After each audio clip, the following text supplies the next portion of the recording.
자, 여러분 환영합니다. 오늘 우리가 파헤쳐볼 주제 진짜 흥미롭습니다. 바로 성경 역사 전체를 관통하는 아주 거대한 수수께끼죠. 구약과 신약을 하나로 쫙 이어주는 그 의라는 개념에 통일된 신비. 오늘 완벽하게 해설해드리겠습니다. 아마 성경을 읽으면서 이런 생각 한 번쯤 해보셨을 거예요. 구약이랑 신약이 말하는 게 서로 좀 다른 거 아닌가? 구약 읽을 때는 왠지 율법, 행위 이렇게 빡빡하게 느껴지고 신약으로 넘어가면 갑자기 은혜, 믿음 하니까 솔직히 머릿속에서 약간 인지부조화가 오잖아요. 마치 구약의 하나님과 신약의 하나님이 서로 전혀 다른 구원 방식을 말씀하시는 것 같단 말이죠. 과연 그럴까요? 진짜 이 텍스트들이 서로 다른 두 가지 이야기를 하고 있는 건지 한번 제대로 파헤쳐 보겠습니다. 오늘 다룰 핵심 포인트들입니다. 첫째로 의의 진짜 의미를 좀 잡고 가고요. 둘째, 구약의 언약과 믿음. 셋째, 신약의 복음과 성취. 넷째로 이 둘의 연속성과 차이점. 그리고 마지막으로 이걸 어떻게 해석해야 하는지 그 핵심까지. 복잡해 보이지만 차근차근 아주 명쾌하게 짚어보겠습니다. 자, 그럼 첫 번째로 바로 들어가 보죠. 도대체 이의라는 게 무슨 뜻일까요? 단순한 도덕적 상태, 그 이상을 의미합니다. 보통 우리가 일상에서 저 사람 참 의롭다 하면 법 없이도 살 사람, 선량하고 도덕적으로 깨끗한 사람을 떠올리잖아요. 그런데요, 이 신학적 텍스트에서 말하는 의는 우리가 흔히 아는 그 단순한 도덕적 청결함이랑은 차원이 좀 다릅니다. 단순히 착하다 하거나 인격이 훌륭하다는 게 아니에요. 창조주이신 하나님과 언약적이고 법적인 관계에서 완벽하게 올바른 위치에 서 있는 상태를 뜻하거든요. 이게 정확히 무슨 말인지 두 가지 층위로 나눠서 좀 더 깊이 살펴볼게요. 여기서 아주 중요한 두 가지 개념이 나옵니다. 첫 번째는 관계적 개념이에요.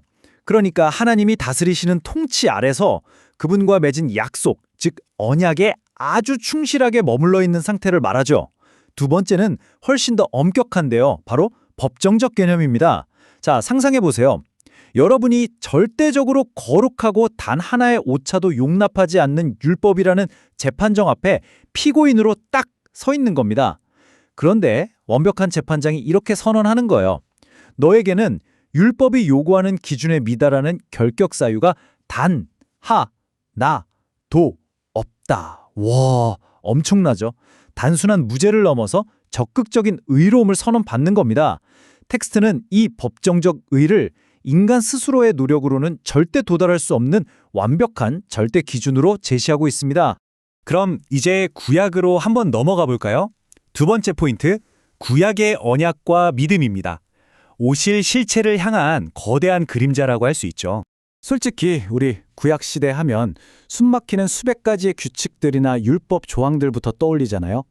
그래서 구약을 단순한 행위의 시대라고 단정짓기 쉽습니다. 그런데 텍스트를 자세히 분석해보면요. 구약의 의는 그런 딱딱한 규칙의 나열이 아니에요. 오히려 언약적 신실함이라는 진짜 아름답고 유기적인 틀 안에서 움직입니다. 기계적으로 율법을 지키라는 게 아니라 자신의 약속을 철저하게 지키시는 그 신실하신 하나님을 믿고 백성들 역시 그 신뢰를 바탕으로 진심으로 반응하는 것. 네, 바로 그게 구약이 말하는 진짜 의로움의 본질이었던 거죠. 이걸 정말 기가 막히게 보여주는 텍스트가 있습니다. 바로 창세기 15장 6절인데요. 아브라함이 여호와를 믿으니 여호와께서 이를 그의 의로 여기시고.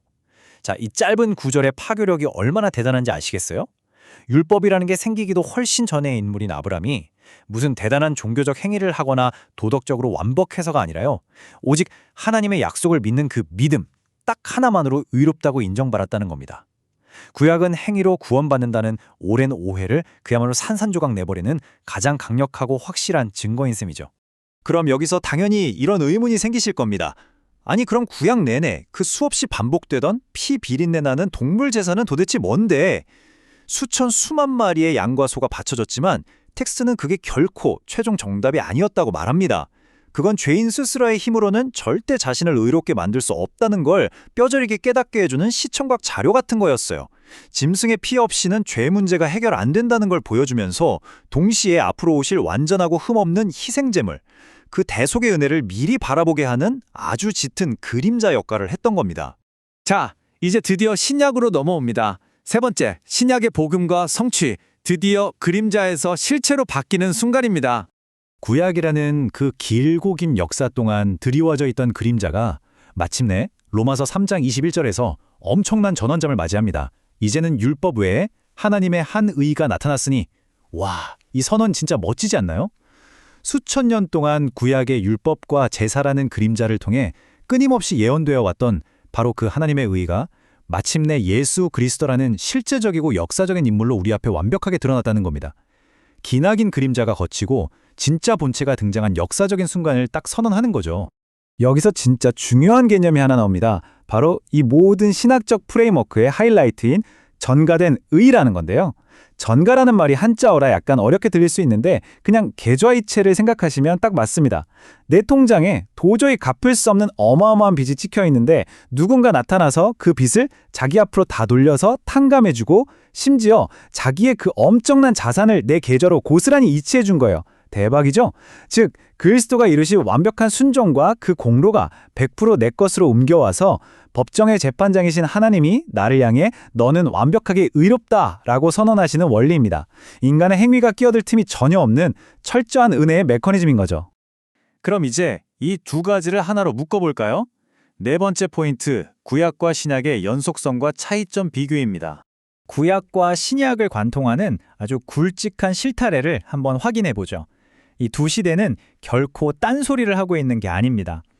두 시대 모두 완벽하게 동일한 원천, 즉 하나님의 은혜에서 출발하고요. 그걸 받아들이는 수단도 똑같이 인간의 믿음입니다. 단지 타임라인상에서 서 있는 위치만 다른 거예요. 구약 사람들은 앞으로 오실 메시아를 멀리서 그림자로 바라보며 믿었던 거고 신약 사람들은 이미 역사 속에 오신 메시아를 영접하며 믿는다는 것, 딱 그 차이뿐입니다. 구원과 의로움의 방식은 처음부터 끝까지 언제나 동일한 은혜와 믿음이었습니다. 하지만 물론 이 두 시대 사이에는 아주 분명하고 점진적인 계시의 발전이 존재합니다. 구약의 의는 근본적으로 그림자이자 모형이었어요.